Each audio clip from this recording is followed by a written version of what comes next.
মা নাই তাও খোদার জ্বালায় কান্দে না, কারণ ইব্রাহিমের আরেক মুজিজা, আঙ্গুল চুষে আর আঙ্গুলির ভেতর থেকে দুধ নির্গত হয়, বের হয়, মধু নির্গত হয়।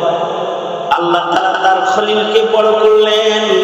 এক সময় খলিল বলে, ইন্নী ওয়াজ্জাহতু ওয়াজহিয়া লিল্লাযী ফাতারাস সামাওয়াতি ওয়াল আরদা হানিফাও ওয়া মা আনা মিনাল মুশরিকিন। বন্যার পানি ইজ কামিং, বন্যার পানি আয়া বলতে এইবার আল্লাহ কয় পানি তো আইতাছে,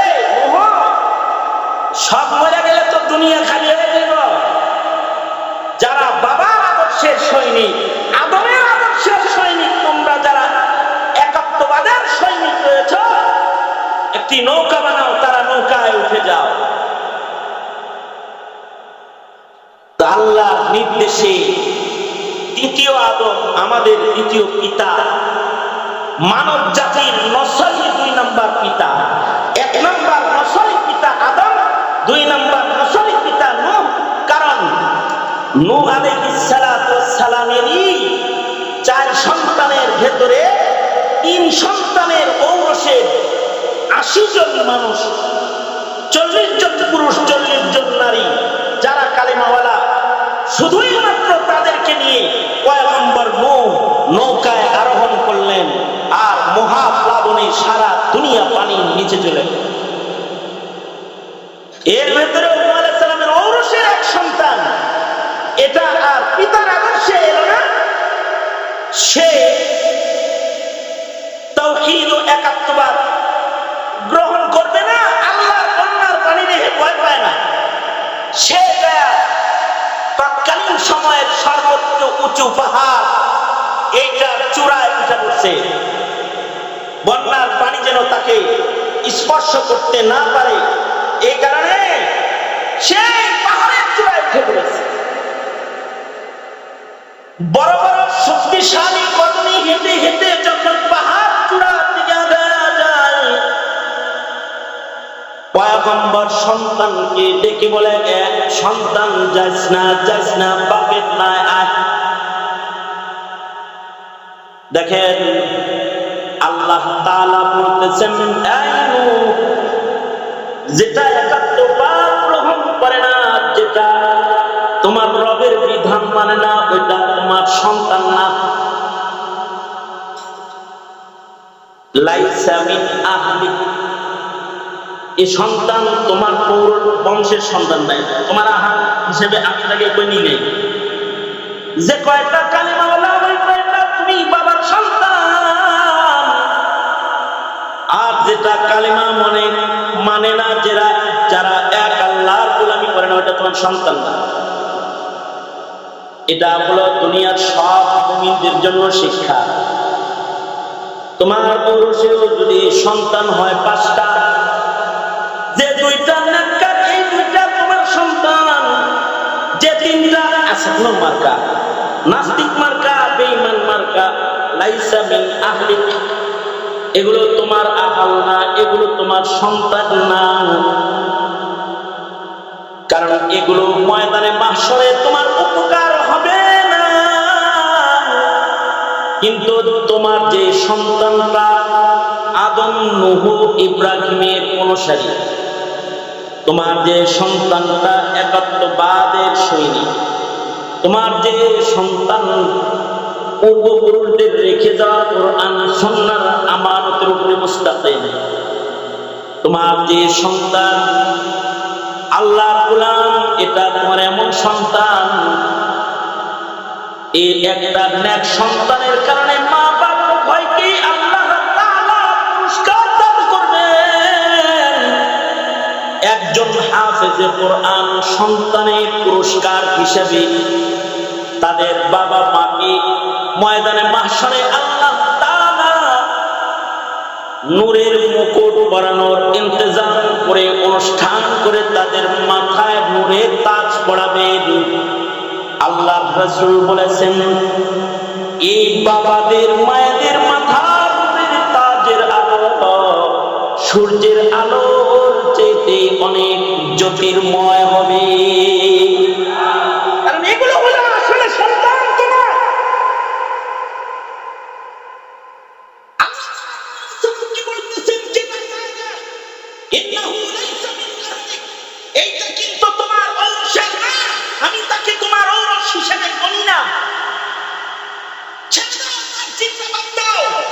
যেগুলি তোমার রবের কথা মানে ওইগুলো না উঠা যাও।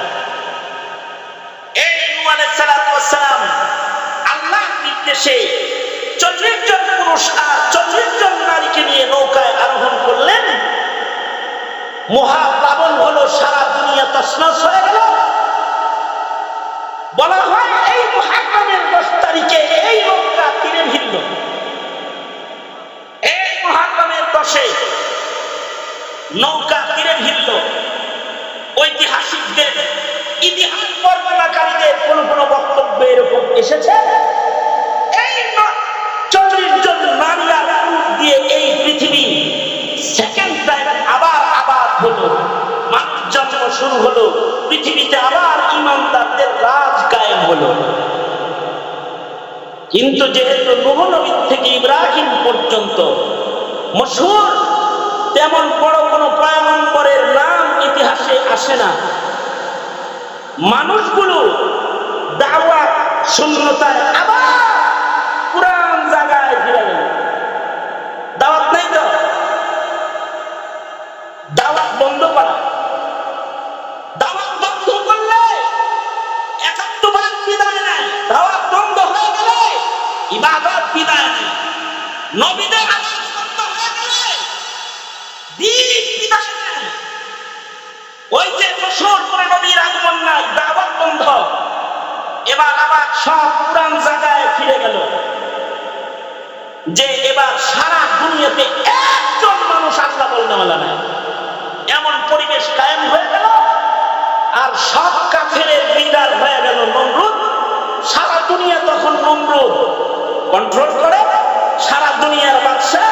আর সারা দুনিয়াতে বহুত্ববাদ প্রতিষ্ঠা পেয়েছে, একাত্মবাদ বিদায় নিয়েছে। আরো জঘন্য কথা হলো, এই শয়তান নমরুদ মানব জাতির প্রথম জঘন্য মানুষ, যে নিজে খোদাও দাবি করেছে। এখন এই জমানায় তো খোদা দাবি করেন না মানুষ আর নাই। আরে কি কেউ কি বলছে যে আমার হুকুম হইছে হয় নাই?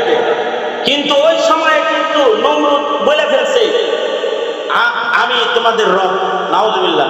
কোরআন বলে 2 জন মানুষ খোদা দাবি করেছে, তাদের ভেতরে একজন নমরুদ আর একজন ফিরআউন। এই মুহররমে খোদা দাবি করতেওয়ালা বলা হয় দুজন এই মুহররমে শেষ হয়েছে। নমরুদ মুহররমে শেষ হয়েছে, কারণ বলা হয়, ইতিহাস বলে, কেউ ঐতিহাসিকদের কারো বক্তব্য, এই অগ্নিকুণ্ডলী থেকে হযরত ইব্রাহিম আলাইহিস সালাম এই মুহররমুল হারামে বেরিয়ে এসেছেন। ওনাকে অগ্নিকুণ্ডলীতে ফেলেছে। আর এই নমরুদ মিয়া এরপরে কিছুদিন বাঁচা ছিল। পরের বছর আইতে আইতে নিজের মাথায় নাক দিয়ে মশা ঢুকে নিজেই লাঠির বাড়ি খাইতে খাইতে মাথা পেটে এক সময় নিজেও এই মহানবী মরছে।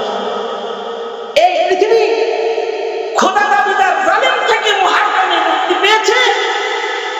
ইব্রাহিম আলাইহিস সালাম, ইব্রাহিম বাবা কুরবানির মাধ্যমে। ইব্রাহিম আলাইহিস সালাম এই পৃথিবীতে যখন আগমন করেছে, ইমানদার বলতে কেউ নাই, আছে জালেমরা। জালেমদের জালিম রাজা হলো নমরুদ। আর তার কাছে গণকরা এসে বলে, এই ইব্রাহিম আইতাছে, কিন্তু তোমার টেংরি গৌরি ভাঙ্গে কিন্তু চাকরি বাকরি গোল বানায় লাইবো, খলিলুল্লাহর আগমন ঘটতেছে। ওই সময় এই নমরুদ ঘৃণ্য কিছু জুলুম মানুষের উপরে করেছে। তার ভেতরে একটা হলো স্বামী স্ত্রীদেরকে আলাদা করা। নমরুদ আইন করেছিল কোন স্বামী স্ত্রী একসাথে থাকতে পারবে না, কারণ বাচ্চা হইলেই ইব্রাহিম আয়া বলে। এই জন্য আইন হলো স্বামী থাকবে এক এলাকায়, পুরুষ থাকবে এক এলাকায়, মহিলা থাকবে এক ঘরে, পুরুষ থাকবে আর এক ঘরে, নারী পুরুষ এক করে না, পুরুষ এক ঘরে মহিলা এক করে। এরকম জঘন্য আইন করছে, চিন্তা করে দেখেন। কিন্তু যাকে এই আইন বাস্তবায়ন মন্ত্রী বানাইছে আজাদ, আল্লাহ তাআলা হেরেই তার বউ করে সুযোগ হয়ে গেছে। আজাদ নিজের প্রেমীর কাছে গোপনে গেছে, আমি তো আইন বাস্তবায়নই করি, আমি নয় একটু আইন বেআইন করলাম আর কি, এই কথা প্রেমীর কাছে গেছে গা। আর ইব্রাহিম আলাইহিস সালাম আজরের ঘরে মায়ের পেটে চলে আসছে। এইবার গণকরা জিন্নাতরা খবর দিছে, নমরুদ কানটা কিন্তু শেষ হয়ে গেছে, পাড়া যাই লাগাইছো, ইব্রাহিম কিন্তু পেটে আয়া পড়ছে। ইব্রাহিম আগমন করতেছে, নমরুদ দ্বিতীয় আইন করেছে যে জাগর পেট উঁচা পাবি হেগুলোর গলা কাটবে। যে মহিলাদের পেট উঁচা হবে বাচ্চা পেটে আছে এটা করা শেষ। কিন্তু আল্লাহ তাআলা কুদরত জাহির করলেন, ইব্রাহিম মার পেটে বড় হইতেছে, মায়ের পেট উঁচা করে না আল্লাহ তাআলা, দেখা পেটে বাচ্চা। এবার যখন ইব্রাহিমের জন্মের টাইম হয়ে গেছে, এইবার বলে কি গণকেরা জানো 2-4 দিন ভিতরে এয়ারপোর্ট আছে, কিন্তু জন্ম টাইম হয়ে গেছে গা। নমরুদ জঘন্য আইন করলো, বাচ্চার কান্নার আওয়াজ পাসনি, ঘরে মরে মরে পুলিশ বসায়রা, যদি খালি কোনো ঘরে কান্নার আওয়াজ পাস তাইলে হেডারে যায় আগে জমা করবে। আল্লাহ তাআলা আইন করলেন, এই ফেরেশতারা যা সবার কানে তুলে দিয়েছিস, কান্নার আওয়াজ কেউ যেন শুনে না, খালি মা বাপ ছাড়া। ইব্রাহিম জন্ম নিতেছে কিন্তু কান্নার আওয়াজ মা বাপ ছাড়া আর কেউ শোনে না। মনে মনে ভাবতে পারেন, আমার এক উস্তাদ বলে, মনে মনে ভাবতে পারো এটাও কি সম্ভব? তোমার বিজ্ঞান দিয়ে যদি কানে কানে কথা সম্ভব হয়, আল্লাহর কুদরত দিয়ে কানে কানে কথা সম্ভব না? যেমন মনে করেন আমি ফোন করছি কাজী মাহমুদের কাছে, কাজী মাহমুদ 10 জনের ভিতরে বয়ে রয়েছে, আমি বলি সে শোনে আর কেউ শোনে না। বিজ্ঞানের উপায় দিয়ে যদি দুয়ে দুয়ে কথা হয়, তাহলে আল্লাহর কুদরত দিয়ে কেন হবে না? এবার ইব্রাহিমের কান্না মা বাপ ছাড়া আর কেউ শোনে না। গুহার ভেতরে ইব্রাহিম বড় হচ্ছেন, কিন্তু কান্না ইব্রাহিম করেও না। মা নাই তাও খোদার জ্বালায় কান্দে না, কারণ ইব্রাহিমের আর এক মুজিজা, আঙ্গুল চুষে আর আঙ্গুলির ভেতর থেকে দুধ নির্গত হয়, বের হয়, মধু নির্গত হয়। আল্লাহ তাআলা তার খলিলকে বড় করলেন। এক সময় খলিল বলে, ইন্নী ওয়াজ্জাহতু ওয়াজহিয়া লিল্লাযী ফাতারাস সামাওয়াতি ওয়াল আরদা হানিফাও ওয়া মা আনা মিনাল মুশরিকিন। আয়েশা উম্মুবাসকে ভাইঙ্গা চুইরা তাসনাম করে ফেলেছে। শাস্তি হিসাবে আগুনের কুণ্ডলিতে জ্বালাও, ইব্রাহিম কোনো অসুবিধা নাই, এই আগুন যা আমি তা, আর আমার জন্য তিনি আছে, হাসবুনাল্লাহ ওয়া নি'মাল ওয়াকিল, নি'মাল মাওলা ওয়া নি'মান নাসীর। আল্লাহ তাআলা ইব্রাহিমকে আগুনেও হেফাজত করলেন, আগুন ফুল বাগান হয়ে গেল।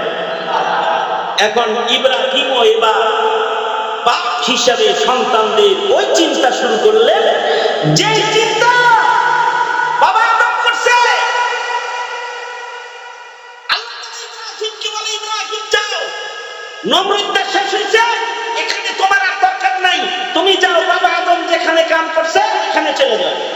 প্রথম আসলেন ফিলিস্তিন, সেখানে কিছুদিন থাকার পরে ইসমাঈলকে বনবাসের বাহানায় আল্লাহ তাআলা বাবা আদমের নির্মাণ ঘরের কাছে খলিলকেও পৌঁছায় দেন। হযরত ইসমাঈলকে কোরবানির বাহানায় মিনা মুজদালিফার দাম বাড়াইলেন, কারণ হাবিবুল্লাহ এই ঘরের কাছে আগমন করবে। হুদাল লিল আলামিনের সবাই জন্মগ্রহণ করবে, রাহমাতুল লিল আলামিন। যেটা সেটাকে আবাদ করতে হবে, পায়ের নিচ দিয়ে জমজম চালু করে, মিনা মুজদালিফার দাম বাড়ায়, পাহাড়ে পাহাড়ে দৌড়ায়, পাহাড়ের দাম বাড়ায়। এবার কয় কুরবানি করো, জহিউল্লাহ ইসমাঈলকে জবাব দাও। আল্লাহ তাআলা প্রেম দেখায়, দেখো ফেরেশতারা মানুষ কি লেগে বানাইছি, প্রেমটা করে কি আমারে, যে নিজের ছেলের চাইতেও আমারে বেশি ভালোবাসে, স্বামীর চাইতেও হাজেরা আমাকে বেশি ভালোবাসে, পিতার চাইতেও ইসমাঈল আমি আল্লাহকে বেশি ভালোবাসে, এর লেগেই বানাইছি না, ফেরেশতা করে দেখায়। খলিলুল্লাহ নবীউল্লাহ নির্বাচন হয়ে গেছে, এবার আল্লাহর নির্দেশ, খলিল এই জায়গায় খনন করো, এখানে আবুল বাশার বাবা আদমের নির্মাণের ইট তালাশ করে পাইবা। আমার নির্দেশে আদম ইট রেখে রেখে একটি ঘর বানায়ছিল, তুমি ওইটা ফিরা বানাও। মাটি খনন করে বাবা খলিলুল্লাহ ঘরের অংশ পেয়ে গেলেন। বাবা আদমের ইটের পরে ইট রেখে খলিলুল্লাহ এবার সন্তানদের জন্য খলিলুল্লাহ ঘর বানাইলেন। ঘরের দেয়ালগুলো উঠালেন আর দোয়া করলেন। বাপ তো সন্তানের কথা বলে না, বাপে কয় আল্লাহ, আমরা যেহেতু আগামীর মুসলিমদের ঘর বানাইতেছি, আমাদের এই ঘর নির্মাণকেও কবুল করেন, আমাদের বাপ বেটাকেও আপনি মুসলিমদের অন্তর্ভুক্ত করেন। وَإِذْ يَرْفَعُ إِبْرَاهِيمُ الْقَوَاعِدَ مِنَ الْبَيْتِ وَإِسْمَاعِيلُ رَبَّنَا تَقَبَّلْ مِنَّا إِنَّكَ أَنْتَ السَّمِيعُ الْعَلِيمُ। আবার দোয়া করতেছেন وَجَعَلْنَا مُسْلِمَيْنِ لَكَ وَمِنْ ذُرِّيَّتِنَا أُمَّةً مُسْلِمَةً لَكَ। আবার দোয়া করতেছেন রব্বানা বা'আথ ফীহিম রাসূলাম মিনহুম ইয়াতলু আলাইহিম আয়াতিক। শেষ নবী যে পাঠাইবেন এটাকেও আমাদের বংশে পাঠাইবেন, ইসমাইলের বংশে পাঠাইবেন। আর মুসলিম মিল্লাতের দলে আমাদের ভিড়ায় দিয়ে আল্লাহ তাআলা এই সব দোয়া কবুল করে নিলেন। কাবা ঘর নির্মাণ কবুল করলেন। মুসলিম হিসেবে ইব্রাহিমকে বললেন, ইব্রাহিমকে মুসলিম জাতির পিতার মর্যাদা দান করলেন। মিল্লাতা আবিকুম ইব্রাহিম ওয়া সাম্মাকুমুল মুসলিমিন। আবার ইসমাইলের রক্তে মুসলমানদের শ্রেষ্ঠ পয়গম্বর, শেষ পয়গম্বরকেও পাঠালেন। ইসহাকের রক্তে লক্ষাধিক নবী পাঠালেও ইসমাইলের রক্তে নবী পাঠানো বন্ধ করে কুরাইশি খানদানের শেষ পয়গম্বরকে আল্লাহ তাআলা পাঠালেন। এই যে বাপ হয়ে যে এখানে বাইতুল্লাহ বানাইলেন, ফিলিস্তিনে মসজিদুল আকসা বানাইলেন। দোনো মসজিদ নির্মাতা বাবা ইব্রাহিম, এক মসজিদের ইমাম ইসমাঈল আর এক মসজিদের ইমাম ইসহাক। এই যে দোনো মসজিদ নির্মাণ হলো, এই দোনোটাই সারা দুনিয়ার সব মুসলমানদের কিবলা। এই কারণে মসজিদুল আকসার দিকেও মুসলমানের নামাজ হয়েছে। পরবর্তীতে কিবলা পরিবর্তন করে ইব্রাহিম বাবার পয়গা নির্মাণের দিকে আবার ফেরত দেওয়া হয়েছে। ফাওয়াল্লি ওয়াজহাকা শাতরাল মসজিদিল হারাম। এই দুই মসজিদ ঘিরে সারা পৃথিবীর মুসলমানদের যুদ্ধ, সারা পৃথিবীর মুসলমানদের ঈমানী জীবনের যাত্রা। আর সেই যুদ্ধ করতে করতেই ফিলিস্তিনিরা জীবন দিচ্ছে, কিন্তু মসজিদুল আকসা কোন বেঈমানের আখড়া হতে দিতেছে না। যে মসজিদ নির্মাণ করেছেন ইব্রাহিম খলিল, যে মসজিদ পুনর্নির্মাণ করেছেন, এই মসজিদের পাহারাদার সারা দুনিয়ার মুসলমানরা। এই পাহারাদারি কিয়ামত পর্যন্ত করবে। পাহারাদারি সংকট করেছে তো আল্লাহ তাআলা আবাবিলকে, মুদাল্লিল আলামিন বলত এই ঘরের আশেক শুধু মানুষ না, পাকপাখালিরাও আবাবিল পাঠিয়ে ঘর হেফাজত করেছে। হ্যাঁ, সামনেও এই ঘরের পাহারাদারির সংকট পড়ে গেলে একজন ইব্রাহিমী সন্তানকে আকাশে উঠায় পালতেছেন। সময় মতো ঈসা নবীকে আল্লাহ তাআলা আদমের সন্তান হিসাবে আবার এই পৃথিবীতে পাঠাবেন। বাইতুল্লাহর ইবাদতের পরিবেশকে সংরক্ষণ করবেন, নবী পাকের রেখে যাওয়া দ্বীনকে হেফাজত করবেন। কারণ এই পৃথিবী সব মিটে যাবে, এটা আল্লাহর পছন্দ, কিন্তু দ্বীন মিটে যাবে, এটা আল্লাহ পাকের পছন্দ না। কারণ দ্বীনের মূল্য আল্লাহর কাছে সকল কিছুর চাইতে বেশি। এই যে মাদ্রাসা, এই যে মসজিদ, এগুলোর উদ্দেশ্য হলো দ্বীন হেফাজত, ইব্রাহিমী রেখে যাওয়া আমানত, মুহাম্মদুর রাসূলুল্লাহ সাল্লাল্লাহু আলাইহি ওয়াসাল্লামের রেখে যাওয়া আমানতকে হেফাজত করা, এটাই মাকসাদ। সুতরাং আপনারা যারা পিতার জাত আছেন, আপনি পিতা ততক্ষণ পর্যন্ত পিতা না, যতক্ষণ পর্যন্ত দ্বীনের ফিকির না করবেন। রুটি রুজির ফিকির করার নাম পিতৃত্ব না, দ্বীনদারির ফিকির করার নাম হলো পিতৃত্ব। দ্বীনদারির ফিকির করার নাম পিতৃত্ব। বুঝলে বুঝপাতা, না বুঝলে নাকি তেজপাতা? বুঝলে বুঝেন গা, ফিকির চালু করেন গা। আর যদি না বুঝেন তাহলে সিলেবাস পরিবর্তন করে দ্বীনকে মিটায় দিয়ে যারা আপনার সন্তানকে বেয়াদব বানাচ্ছে, সমকামী বানাচ্ছে, জেনাকার পাপাচার বানাচ্ছে, যদি নির্বোধ হন তাহলে তাদের হাতে তুলে দেন। তাহলে সন্তানের কাছে দ্বীন তুলে দেন, দ্বীনের তাকওয়া তুলে দেন, দ্বীনের শিক্ষা তুলে দেন। আর এই মাদ্রাসার উদ্দেশ্য দ্বীন শিক্ষা। এই মসজিদের উদ্দেশ্য ইব্রাহিমী ইবাদতের শিক্ষা এবং ইব্রাহিমী ফিকিরকে জমিনে জারি করা, মেহনতের আয়োজন। আল্লাহ তাআলা আমাদের সবাইকে বোঝার তৌফিক দান করুন। আলহামদুলিল্লাহ রাব্বিল আলামিন, ওয়াসসালাতু ওয়াসসালামু আলা সাইয়্যিদিল আমবিয়া ওয়াল মুরসালিন মুহাম্মাদিন ওয়া আলা আলিহি ওয়া আসহাবিহি আজমাইন।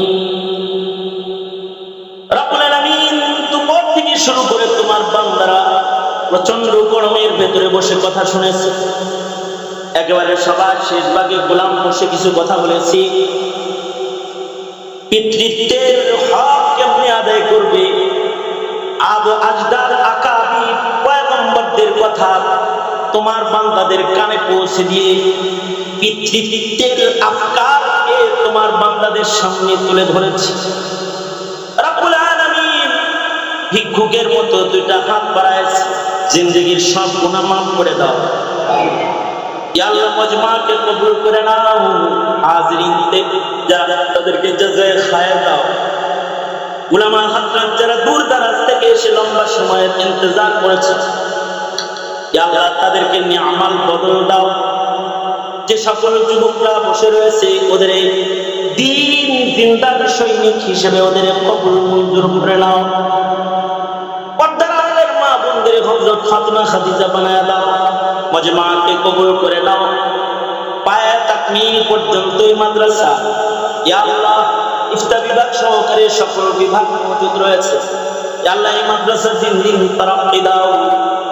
কমিশনার মামা সহকারী যারা এই মাদ্রাসার সাথে জড়িয়ে আছে, স্নেহের গাজী আল মাহমুদ সহ যারা দায়িত্ব পালন করছে, রব্বুল আলামিন সকলকে তুমি কবুল মঞ্জুর করে নাও।